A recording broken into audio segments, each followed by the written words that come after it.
ಒಪ್ಪೋದಿಲ್ಲ ಒಪ್ಪೋದಿಲ್ಲ 12 ಗಂಟೆ ಅವಧಿ ಕೆಲಸ ಒಪ್ಪುವುದಿಲ್ಲ ಒಪ್ಪುವುದಿಲ್ಲ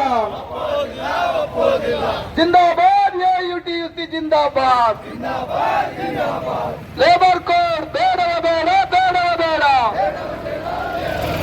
ಪ್ರಜಾತಂತ್ರ ವಿರೋಧಿ ಲೇಬರ್ ಕೋಡ್ಗಳಿಗೆ ಹೇಳಿ ಧಿಕ್ಕಾರ ಧಿಕ್ಕಾರ ಪ್ರಜಾತಂತ್ರ ವಿರೋಧಿ ಲೇಬರ್ ಕೋಡ್ಗಳಿಗೆ ಹೇಳಿ ಧಿಕ್ಕಾರ ಧಿಕ್ಕಾರ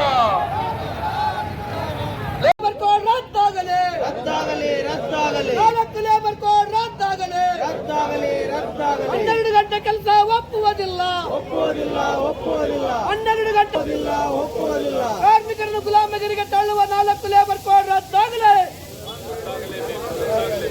ಲೇಬರ್ ಕೋಡ್ ಬೇಡವೇ ಬೇಡ ಬೇಡವೇ ಬೇಡ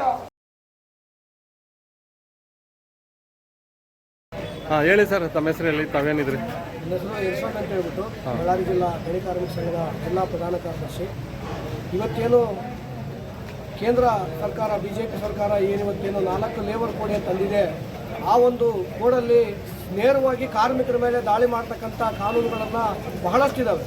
ಹಾಗಾಗಿ ಇವತ್ತೇನು 12ನೇ ತಾರೀಕಿಂದ ಇಡೀ ಅಖಿಲ ಭಾರತ ಮುಷ್ಕರವನ್ನು ಕರೆದಿದ್ದೀವಿ. ಇದರಲ್ಲಿ ನಮ್ಮ ಉದ್ದೇಶ ಒಂದೇ, ಈ ಲೇಬರ್ ಕೋಡ್ ಜಾರಿ ಆಗಬಾರ್ದು, ಮತ್ತು ಗುತ್ತಿಗೆ ಪದ್ಧತಿ ರದ್ದಾಗಬೇಕು, ಎಲ್ಲ ಕಾರ್ಮಿಕರಿಗೂ ಉದ್ಯೋಗ ಖಾತ್ರಿ ಕೂಡ ಕೆಲಸ ಸಿಗಬೇಕು, ಮತ್ತು ನಮ್ಮ ಕೆಲಸಗಳು ಕೂಡ ಪರ್ಮನೆಂಟ್ ಆಗಬೇಕು. ಇದು ಒಂದು ನಮ್ಮ ಮೇನ್ ಬೇಡಿಕೆ. ಹಾಗಾಗಿ ಮುಂದಿನ ದಿನಗಳಲ್ಲಿ ಏನಾದರೂ ಅವರು ರದ್ದುಗೊಳಿಸಲಿಲ್ಲ ಅಂದರೆ ಮುಂದಿನ ದಿನದಲ್ಲಿ ಉಗ್ರವಾದ ಹೋರಾಟ ಮಾಡಲಿಕ್ಕೆ ಕೂಡ ನಮ್ಮ ಕಾರ್ಮಿಕ ಸಂಘಟನೆಗಳು ಹಿಂಜರಿಯಲ್ಲ ಅಂತ ಈ ಒಂದು ಸಂದರ್ಭದಲ್ಲಿ ಹೇಳಕ್ಕೆ ಇಷ್ಟಪಡ್ತೀನಿ. ಇದರಲ್ಲಿ ಏನು ಲೋಪದೇಶಗಳು ಇದಾವೆ ಅಂತ ತಾವು ಹೋರಾಟ ಮಾಡ್ತಾ ಇದ್ರಿ? ಇದರಲ್ಲಿ ಸುಮಾರು ನಾವು ಇಷ್ಟು ದಿವಸ ಏನಿತ್ತು 12 ತಾಸಿತ್ತು, 8 ತಾಸಿತ್ತು ಕೆಲಸ, ಈಗ ಮತ್ತೆ 12 ತಾಸಿಗೆ ತೊಗೊಂಡ್ಬರ್ತಾ ಇದ್ದಾರೆ. ಆಮೇಲೆ ಇಷ್ಟು ದಿನ ಯಾವುದೇ ಒಂದು ಕಂಪನಿಯಲ್ಲಿ ಕಾರ್ಮಿಕರು ಇದ್ದಾರೆ ಅಂದರೆ ಅಲ್ಲಿ ಒಂದು ಸಂಘ ಕಟ್ಟುವಂಥ ಹಕ್ಕು ಇತ್ತು. ಇವತ್ತು ಆ ಒಂದು ಹಕ್ಕನ್ನು ಕೂಡ ಈ ಒಂದು ಕೋಡಲ್ಲಿ ಕಿತ್ಕೊಳ್ಳುವಂಥ ಸಂದರ್ಭ ಇದೆ. ಮತ್ತು ನೇರವಾಗಿ ಇವತ್ತು ಯಾವುದೇ ಕಾರ್ಮಿಕ ನೇರವಾಗಿ ಒಬ್ಬ ಮಾಲೀಕರನ್ನ ಪ್ರಶ್ನೆ ಮಾಡುವಂಥ ಸಂದರ್ಭ ಇಲ್ಲ. ಯಾವುದೇ ಏನಾದರೂ ಒಂದು ನಮ್ಮ ಹಕ್ಕನ್ನು ಕೇಳಕ್ಕೆ ಹೋದರೆ ಕೆಲಸದಿಂದ ತೆಗೆಯೋದು ಮತ್ತು ಅವ್ರನ್ನ ಜೈಲಿಗೆ ಹಾಕಿಸೋದು, ಇಂಥ ಒಂದು ಕ್ರಮಗಳು ತಗೊಳ್ತಾ ಇದ್ದಾರೆ. ಹಂಗಾಗಿ ನಾವು ಈ ಒಂದು ಕೋಡನ್ನು ನಾವು ವಿರೋಧಿಸ್ತೀವಿ. ಕಾರ್ಮಿಕರ ಐಕ್ಯತೆ ಚಿರಾಯುವಾಗಲಿ ಚಿರಾಯುವಾಗಲಿ. ಮುಷ್ಕರದ ಹಕ್ಕನ್ನು ಹತ್ತಿಕ್ಕುವ ಲೇಬರ್ ಕೋಡ್ಗಳು ಬೇಡವೇ ಬೇಡ ಬೇಡವೇ ಬೇಡ. ಬೆಲೆ ಏರಿಕೆಯನ್ನು ಒಪ್ಪೋದಿಲ್ಲ ಒಪ್ಪೋದಿಲ್ಲ. ಬರ ಲೇಬರ್ ಕೋಡ್ಗಳಿಗೆ ಹೇಳಿ ಧಿಕ್ಕಾರ ಧಿಕ್ಕಾರ. ಸರ್, ತಮ್ಮ ಹೆಸರು ಹೇಳಿ ಸರ್. ಡಾಕ್ಟರ್ ಪ್ರಮೋದ್, ನಾನು ಎಐಯುಟಿಯುಸಿ ಜಿಲ್ಲಾ ಕಾರ್ಯದರ್ಶಿ, ಹಾಗೆ ಸಂಯುಕ್ತ ಗಣಿ ಕಾರ್ಮಿಕ ಸಂಘದ ಪ್ರಧಾನ ಕಾರ್ಯದರ್ಶಿ. ಇವತ್ತೇನು ಭಾರತ್ ಬಂದ್ ಕಾರ್ಯಕ್ರಮದಲ್ಲಿ ತಾವೇನು ಕಾರ್ಮಿಕರ ಜೊತೆ ಹೋರಾಟ ಮಾಡಿದ್ರಿ, ಮೇನ್ ಉದ್ದೇಶ ಏನು ಸರ್ ತಮ್ಮದು?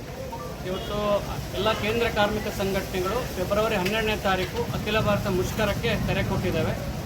ಅದ್ರ ಪ್ರಯುಕ್ತ ಸಂಡೂರಲ್ಲಿ ನಾವು ಎಐಯುಟಿಯುಸಿಯಿಂದ ಇಲ್ಲಿ ಒಂದು ಮೆರವಣಿಗೆ ಮಾಡ್ಕೊಂಬಂದು ತಹಸೀಲ್ದಾರ್ ಅವರಿಗೆ ಮನವಿ ಪತ್ರ ಕೊಟ್ಟಿದ್ದೀವಿ. ಇದರ ಮುಖ್ಯ ಉದ್ದೇಶ, ಕೇಂದ್ರ BJP ಸರ್ಕಾರ ಇವತ್ತು ಲೇಬರ್ ಕೋಡ್ಗಳನ್ನು ಜಾರಿಗೆ ತಂದಿದ್ದಾರೆ. ಮೊನ್ನೆ ನವೆಂಬರ್ 21ಕ್ಕೆ ಅದು ಇಂಪ್ಲಿಮೆಂಟ್ ಆಗಿದೆ. ಸೊ ಈ ಲೇಬರ್ ಕೋಡ್ಗಳನ್ನ ಯಾರ ಜೊತೆಗೂ ಚರ್ಚೆ ಮಾಡ್ದಂಗೆ, ಕಾರ್ಮಿಕ ಸಂಘಟನೆಗಳ ಜೊತೆಗೆ ಮಾತುಕತೆ ಮಾಡ್ದಂಗೆ ಏಕಪಕ್ಷೀಯವಾಗಿ ಅದನ್ನು ಇಂಪ್ಲಿಮೆಂಟ್ ಮಾಡ್ತಾ ಇದ್ದಾರೆ. ಈ ಲೇಬರ್ ಕೋಡ್ಗಳೇನಿದೆ, ಈ ಲೇಬರ್ ಕೋಡ್ ಮುಷ್ಕರದ ಹಕ್ಕನ್ನು ಕಿತ್ಕೊಳ್ಳುತ್ತೆ. ಹಾಗೆಯೇ ಇಷ್ಟು 16 ವರ್ಷಗಳಿಂದ ಹೋರಾಟ ಮಾಡಿ ಪಡ್ಕೊಂಡಿರುವಂಥ ಹಲವಾರು ಹಕ್ಕುಗಳಿದೆ. ಇವತ್ತು 8 ತಾಸು ದಿನಕ್ಕೆ ದುಡಿಮೆ ಮಾಡಬೇಕನ್ನುವಂಥದ್ದು ಹಕ್ಕಾಗಲಿ, ಹಲವಾರು ಹಕ್ಕುಗಳನ್ನು ಕಿತ್ಕೊಳ್ಳುತ್ತೆ ಈ ಲೇಬರ್ ಕೋಡ್. ಹಾಗಾಗಿ ಲೇಬರ್ ಕೋಡ್ ವಾಪಸ್ ಆಗಬೇಕು ಅನ್ನೋದು ಮುಖ್ಯ ಉದ್ದೇಶ. ಜೊತೆಗೆ ಬೇರೆ ಬೇರೆ ಬೇಡಿಕೆನೂ ಇದೆ. ಇವತ್ತು ಈಗ ತಾವು ಹೇಳಿದ್ರಿ, ತಮ್ಮ ಕಾರ್ಮಿಕ ಘಟಕ ಗಮನಕ್ಕೆ ತರಲಾರ್ದನೆ ಅನುಮೋದನೆ ಮಾಡಿದಾರ ಅಂತ ಹೇಳಿದ್ರಿ. ಸೆಂಟ್ರಲ್ ಅಲ್ಲಿ ವಿರೋಧ ಪಕ್ಷ ಇದೆ, ಮತ್ತೆ ಅವ್ರೇನು ಮಾತಾಡ್ಲಿಲ್ವಾ? ಅದೇ ವಿರೋಧ ಪಕ್ಷ ಇದ್ರ ಬಗ್ಗೆ ಸೈಲೆಂಟ್ ಆಗಿದ್ದಾರೆ. 2020ರಲ್ಲಿ ಇದನ್ನ ಪಾರ್ಲಿಮೆಂಟ್ ಅಲ್ಲಿ ಚರ್ಚೆ ಆದಾಗ ಯಾವ ವಿರೋಧ ಪಕ್ಷಗಳು ಇದನ್ನ ಬಗ್ಗೆ ವಿರೋಧ ಮಾಡಲಿಲ್ಲ. ಅಲ್ಲಿಂದ ಇಲ್ಲಿವರೆಗೂ ಕಾರ್ಮಿಕ ಸಂಘಟನೆಗಳ ವಿರೋಧ ಮಾಡಿ 5 ವರ್ಷ ಅದು ಜಾರಿ ಆಗದೆ ಇರೋಂಗೆ ನಾವು ಒತ್ತಡ ಹಾಕಿದ್ವಿ. ಈಗ ಅನಿವಾರ್ಯವಾಗಿ ಕೇಂದ್ರ ಸರ್ಕಾರ ದೊಡ್ಡ ದೊಡ್ಡ ಮಾಲೀಕರ ಪ್ರೆಷರಿಗೆ ಒಳಗಾಗಿ ತರ್ತಾ ಇದ್ದಾರೆ ಇವಾಗ. ಅದಕ್ಕೆ ಇವತ್ತು ಯಾವ ಸರ್ಕಾರಗಳು ಕೂಡ ವಿರೋಧ ಮಾಡ್ತಿಲ್ಲ. ನಾವು ರಾಜ್ಯ ಸರ್ಕಾರ ಏನಿದೆ, ಕರ್ನಾಟಕದ ರಾಜ್ಯ ಸರ್ಕಾರ, ನೀವು ಯಾವುದೇ ಕಾರಣಕ್ಕೂ ಕರ್ನಾಟಕದಲ್ಲಿ ಇದನ್ನ ಜಾರಿಗೆ ತರಬಾರದು ಅಂತ ನಾವು ಆಗ್ರಹಿಸ್ತಾ ಇದ್ದೀವಿ. ಈಗ VBG ರಾಮ್ಜಿ ಅಂತಂದೇಳಿ ಒಂದು ಕಾರ್ಯಕ್ರಮ ಬಂದಿದೆ, ಅದರಲ್ಲಿ ಮಹಾತ್ಮ ಗಾಂಧೀಜಿ ಹೆಸರು ತೆಗೆದಿದ್ದಾರೆ ಅಂತಂದೇಳಿ ಕಾಂಗ್ರೆಸ್ ಸರ್ಕಾರ ಹೋರಾಟ ಮಾಡ್ತಾ ಇದೆ. ಹಂಗೇನೆ ನಿಮ್ಮ ಹಕ್ಕು ಒತ್ತಾಯಕ್ಕಾಗಿ ಹೋರಾಟ ಮಾಡ್ಬೋದಾಗಿತ್ತಲ್ಲ? ಯಾವ್ದ್ರ ಯಾವ ಕಾಂಗ್ರೆಸ್ ವಿರೋಧ ಪಕ್ಷ ಅಲ್ಲಿ ವಿರೋಧ ಮಾಡ್ಬೋದಾಯ್ತಲ್ಲ, ನಿಮ್ಮ ಕಾರ್ಮಿಕರ ವಿರೋಧ ಏನು ಮಸೂದೆ ತಂದಿದ್ದಾರೆ ಅದ್ರ ಬಗ್ಗೆ ಮಾಡಿಲ್ಲ ಅನ್ನೋದೇ ದುರಂತ. ಇಲ್ಲಿ ಇದೇನ್ ತೋರಿಸ್ಕೊಡುತ್ತೆ ಅಂದ್ರೆ ಎಲ್ಲಾ ಪಕ್ಷಗಳು ಎಲ್ಲ ಕೈ ಜೋಡಿಸ್ಬಿಟ್ಟಿದಾವೆ, ಮಾಲೀಕರ ಹಿತಕ್ಕೆ ಎಲ್ಲರೂ ಒಂದಾಗ್ಬಿಟ್ಟಿದಾರೆ ಅಂತ ಅರ್ಥ ಆಗುತ್ತೆ ಇಲ್ಲಿಂದ.